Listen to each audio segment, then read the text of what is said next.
Hi, my name is Tony Danza, but I go by the name of John Romita Jr. on occasion. I'm a cartoonist, and I laugh about being called a cartoonist because when I was coming out of school, I called myself an artist, and people would say, what kind of art do you do? Well, I draw Spider-Man. Oh, so you're a cartoonist. Well, now that I'm a cartoonist, people say, what do you do? And I draw Batman and Superman. Oh, you're an artist. Go figure. I'm going to start doing Batman here. There's an old story that Michelangelo once explained his work by saying, I'm going to remove everything that doesn't look like the statue of David.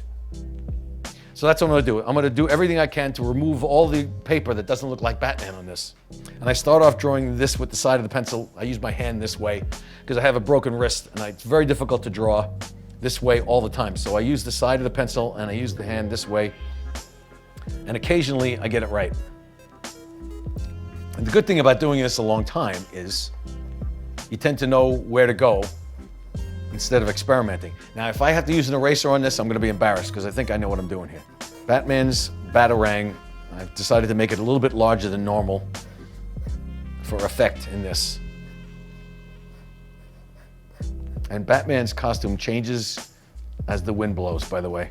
The constant with Batman is the mask, the cowl, and the cape. But they change, and interestingly enough, you can't change it too much, like you can't change Superman too much. If you change it, it's a brief amount, and because corporate says these are international iconic characters, interplanetary iconic characters. They have to be what they are, eventually go back to what they are.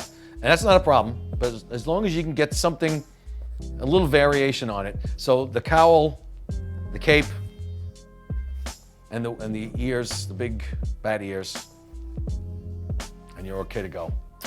And I always thought that I said to people when they asked me what the greatest character of all time was, I said I always thought it was Spider-Man, and now I'm working on Batman, and now I understand why people consider it the greatest character of all time.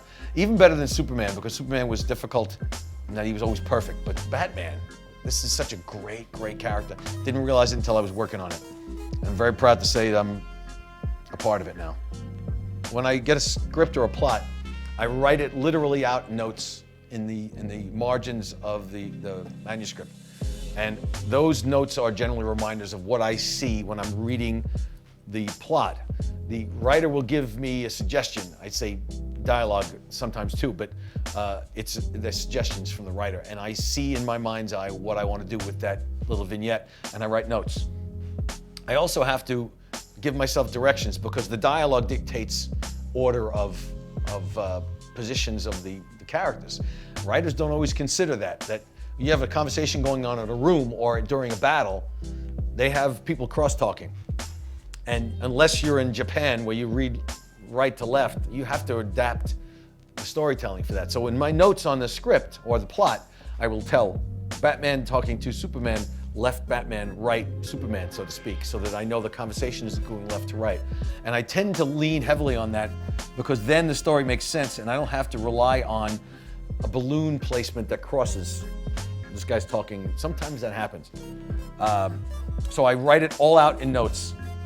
And when I start to put pencil to paper, the weight of the storytelling, the majority of the storytelling is gone. I'll only alter it slightly if I'm in the middle of something and I say, I have a better idea for that. And then I will just adapt it with